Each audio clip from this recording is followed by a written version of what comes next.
Hello everyone, my name is The Ultimate Spy, and welcome to another episode of Reviewed number 184. And today, I'm going to be reviewing the movie Cloudy with a Chance of Meatballs.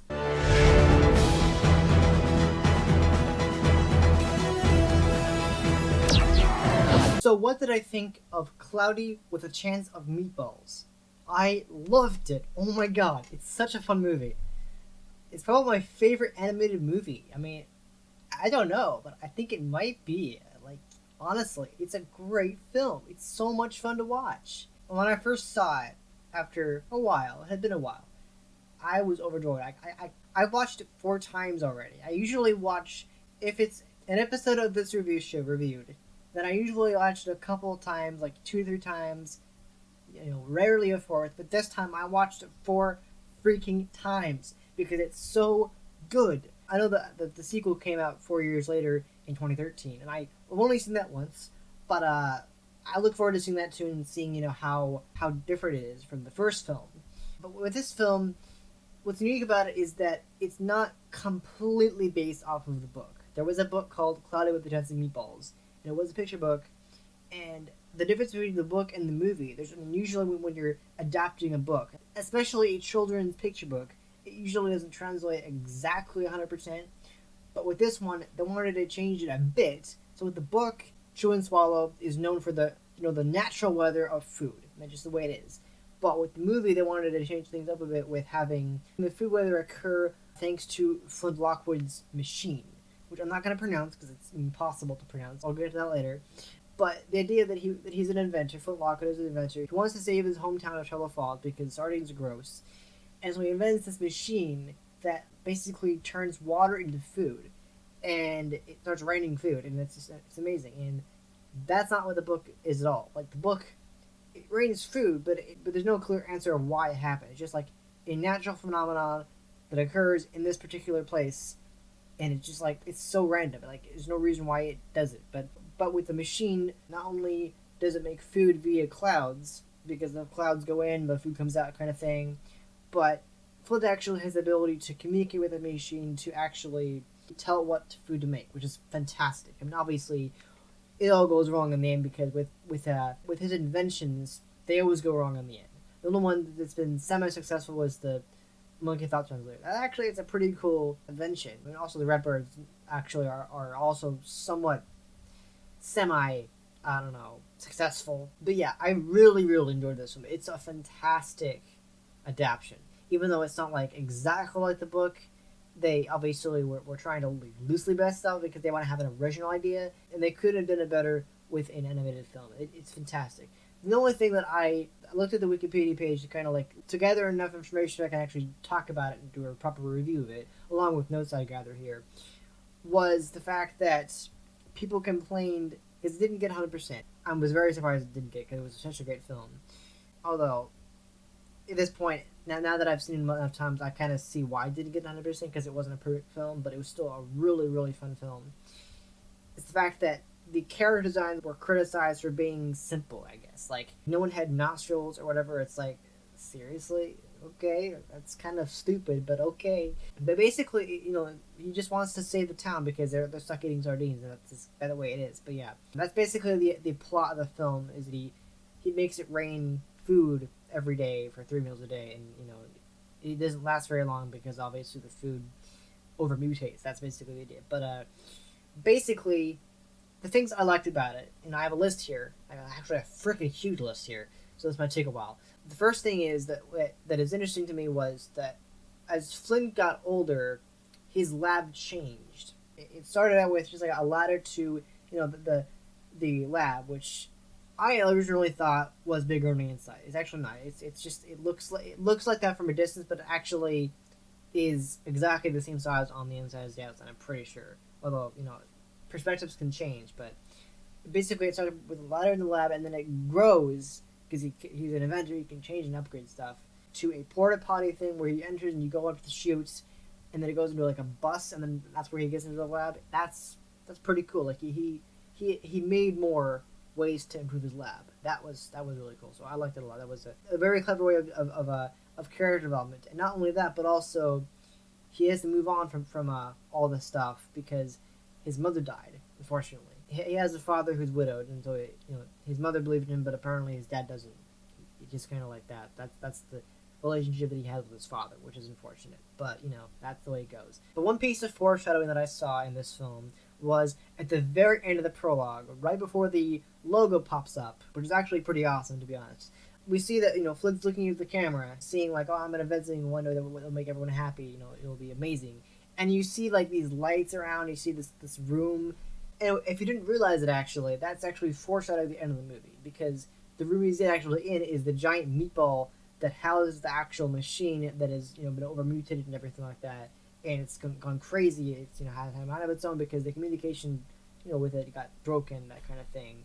More on that later, but you can't really tell, but it actually is foreshadowing that he's he's destroying the machine because it goes wrong.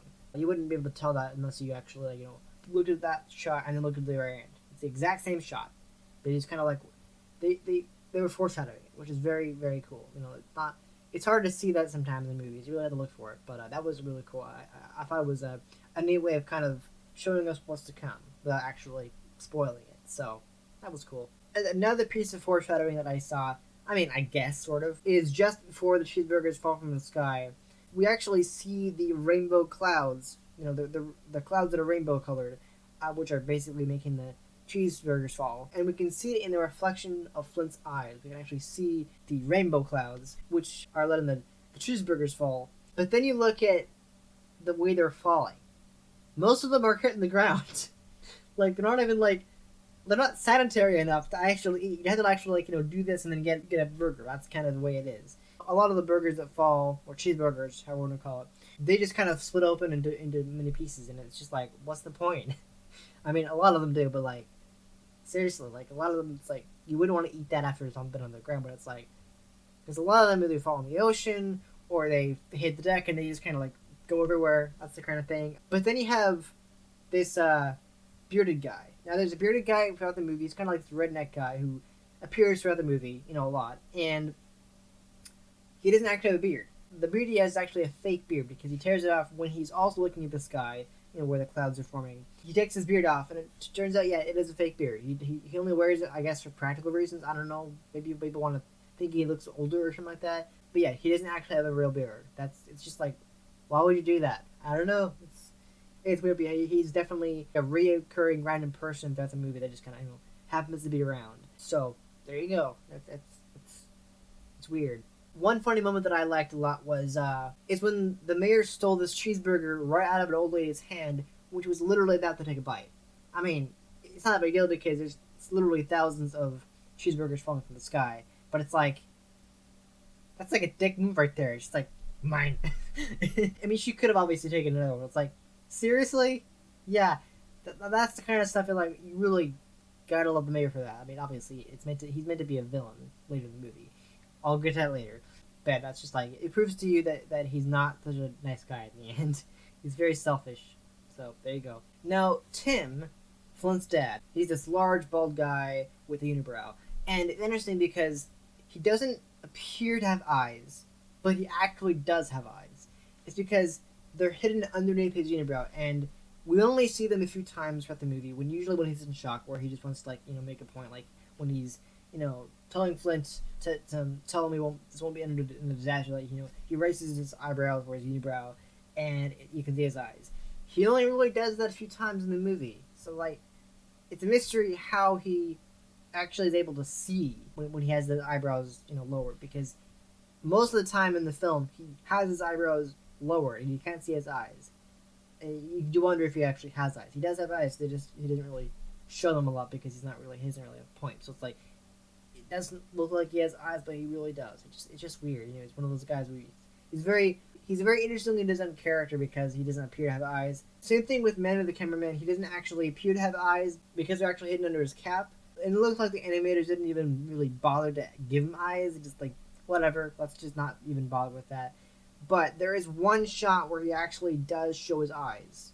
It's crazy, but there's a scene right when they're about to go into the meatball, the very end of the film, there's one single shot where he has his eyes open, and it's just It's very, very brief.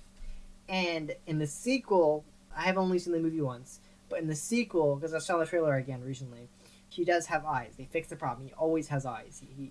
Yeah. It's weird how he doesn't appear to have eyes because they're hidden under his cap, but like it's briefly shown.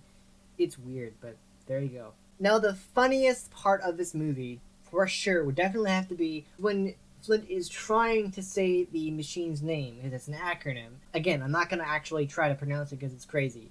But that is the funniest part because he says it and then sounds like... and he's like... and he starts making these weird facial expressions. And then, like, he just, like, spells it out and it's so funny.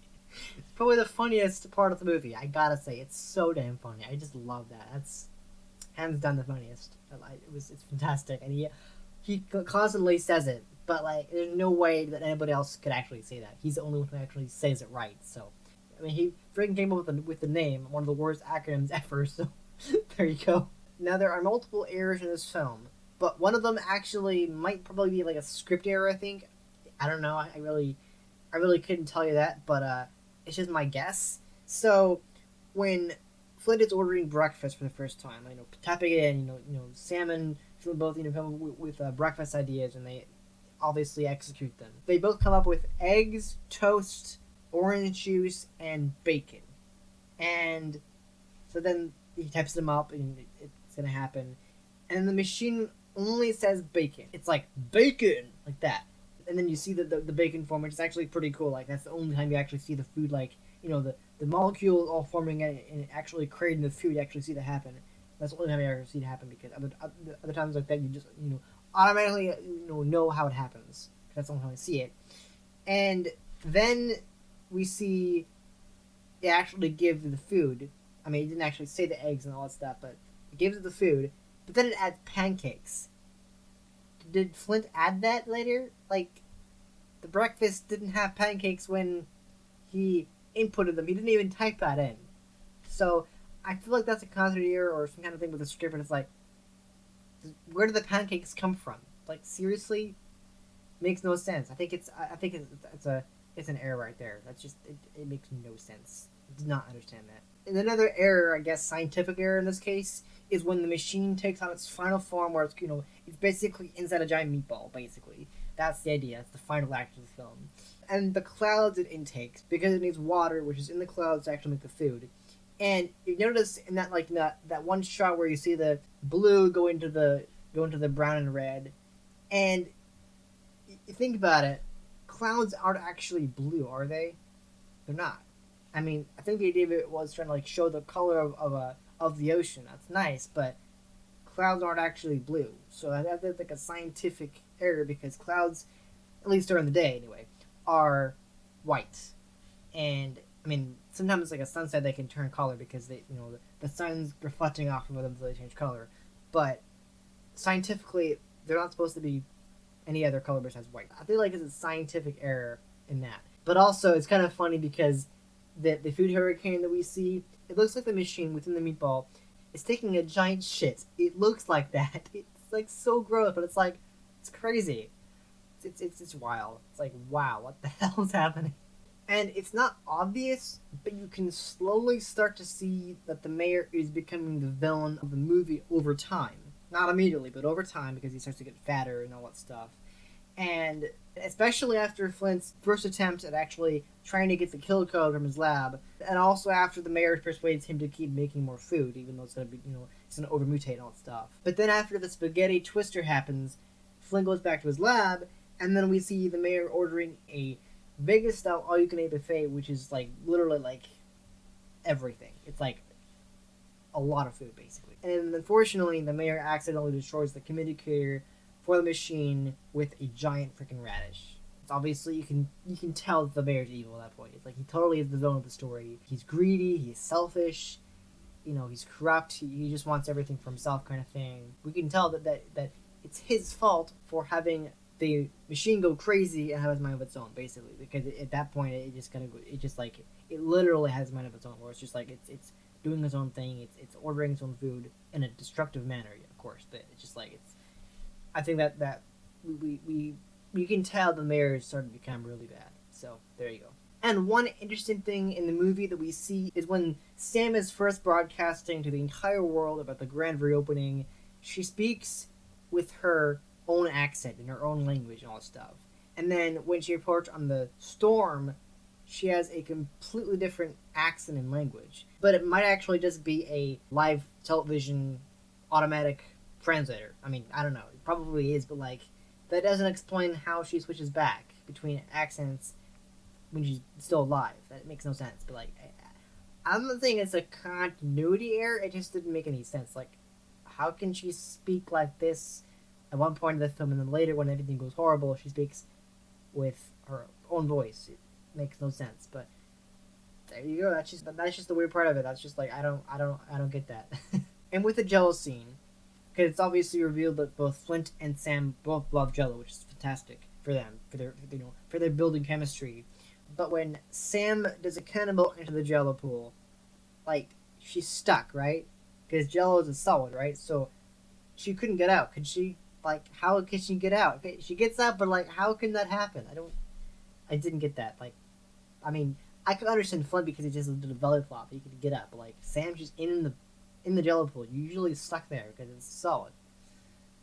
I don't know. I mean, she's like eating her way out. I don't know what's going on there. It's just weird. Now, one thing that is kind of interestingly funny about Flint is that when he and Sam first kiss, for some reason, he like holds his breath and like puffs out his cheeks to kiss Sam, and it's so weird. Like, he doesn't really. I think it's because he didn't understand how to kiss properly. So he like holds his breath and puffs out his cheek like that, and it's just like, why?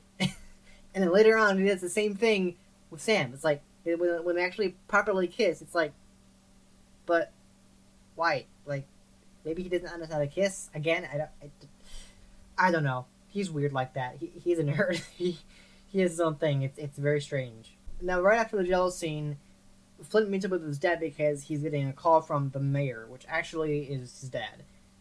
I don't know what that was about. Why did he lie to Sam?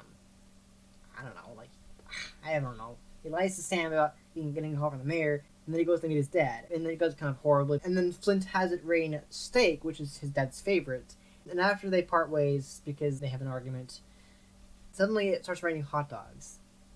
Are we missing something? Like, he said steak, and then it rains hot dogs after that. Like, where did that happen? I think that's another continuity error. Like, what's going on there? I didn't understand it. Like, where did the hot dogs come from? I mean, there's also the start of the food over-mutating because they get bigger, and he's kind of like concerned about it. It's like, oh no, this is bad. But that was like, it didn't make any sense.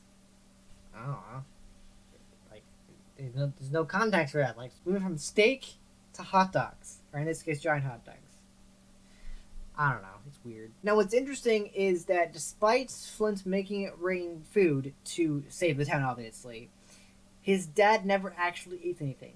I think it might be because he doesn't really want to, expose himself to the techno stuff of the food and actually eat the food because he just doesn't really want to. I don't know. I mean, obviously, Flint and Sam only eat the cheeseburgers, and that's basically it. Like, they have their cheeseburgers, and that's all they eat. But Tim doesn't eat anything, so it's like basically he's starving himself. Like, does he really only just want to eat sardines his entire life? When he has food, it's like, Tim is weird. He's a very strange person, that's for sure. Now, one question that Flint actually never gets an answer to is how the mayor actually got into his lab, because Flint asks, like, how did he get here? And basically the mayor just avoids the question. And it does make you wonder, like, how did he get there in the first place? The porta potty that you sit in that sends you out to the lab, it would be way too small for the mayor because the mayor is way too bad because of all the food he's eating. So it's like, he couldn't physically get in there. Makes no sense, but again, this movie is full of things that don't make sense, so it's strange for sure. I don't know. Now, we first get the idea that the food is going to overmutate because of the orange lighting when the mayor persuades Flint to actually, keep making more food, even though it's going to go in disaster. And because of the orange lighting, we know for sure that the machine is going to overmutate the food. They grow bigger and start causing food storms and all that stuff. I mean, it's pretty obvious, but sometimes you can't really tell. And obviously, orange is also danger. Like, it's clear that they're in danger, but the mayor doesn't see it, and he he's convincing Flint that it's not a big deal, and the mayor's just like, it's not that bad. So it's like, the mayor's obviously wrong. Now this film starts to get a little bit scary when the machine starts to over mutate the food, and gets way too much intake. So we have like the machine covered in lots of just food crap, and then the clouds just like going into the machine. It's just it's just like unpleasant and just like it's so weird. And then obviously later on we see that the machine is now covered in a giant meatball, and these lots of clouds going in and food hurricanes going out. It's like it's crazy. It's visually crazy to see how horrible things are going and how dangerous it's becoming, and like how sentient the machine is becoming. It's just like it's outrageous, and it's well, it does get a bit scary. Now Earl the officer is actually quite a fun character because he flips around and jumps around, and it's just like it's so fun. But it's like obvious he's an athlete because he's so like athletic and he jumps around and all that stuff. And I will say, before I forget, that his funniest line, I guess, is when he talks about his contact lens. Like, see this contact lens? This contact lens represents my eye, and my eye represents my eye. So I got my eye on you. It's great.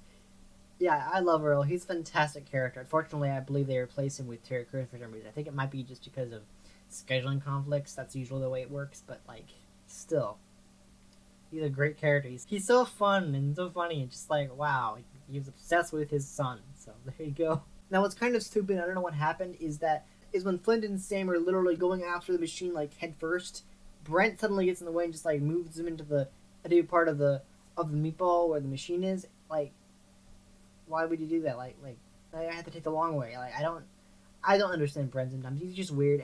But what I liked about Brent is that he actually gets some development. Like, he goes from being this famous sardine mascot as a baby, and then because of the machine that it takes over his fame, he loses that fame and becomes like humiliated and all that stuff.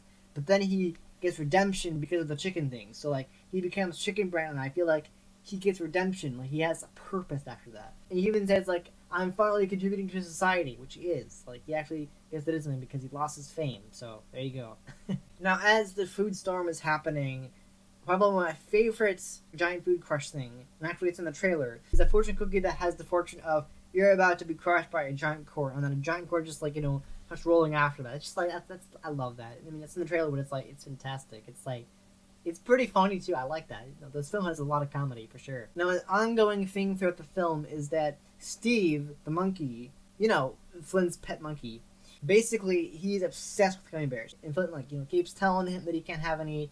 And then when Steve and Manny are in the flying car too, they're trying to zoom around the meatball, trying to get Brent and Sam. Sam at this point has been touched by peanut brittle, which he's allergic to, and these giant gummy bears suddenly get on top of one of the wings of the plane and start attacking it, flicking up wires and stuff. And then Steve's like, "Oh yes," and then starts attacking and basically defends the plane from the gummy bear because he's obsessed with it.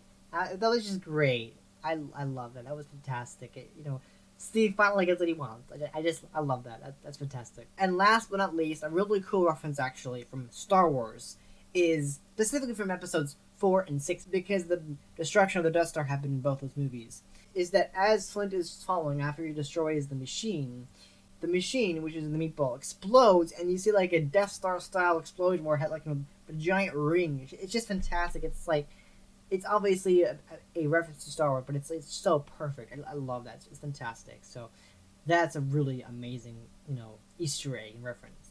It's fantastic. And that's basically all I can say about Cloudy with the Chance of Meatballs. It's such a fun film. The voice acting, the animation, the music, it's just all there. It's a fantastic film, and I love the hell out of it. But it makes me really excited about the sequel, which I'll be reviewing next week, which actually has Flint and his friends returning to Chew and Swallow and finding that the machine has made all the giant sentient food like animal food. It's weird and crazy, so that'll be fun. I'm looking forward to that. But this movie was fantastic, and I really, really enjoyed watching it. It's a great film. It's on Netflix, so if you haven't seen it yet, go watch it. Or if you have already watched it, just watch it again. It's just so fun. I loved it. Everything about it is fantastic. So that's pretty much all I'm going to say about the movie. I'm going to give this movie a 9 out of 10. 1 point docked because of the continuity errors that I found, and just some of the things that I didn't understand about the movie, but I mean, I'm not giving it a perfect score. I normally would, but I found a lot of issues with it just because of the errors I found. But that's pretty much it. So there you go. That's all I can say about this movie. It's awesome. So anyway, thank you guys so much for watching this episode of Reviewed. I hope you enjoyed it. If you did, please hit the like button. I really appreciate it. And if you are new to this channel, subscribe for more episodes of this series and other series that I do, as well as other great content. Also, make sure you click that bell to enable alerts to the list any more uploads, and I'll be back next week with another episode. Alright, see ya.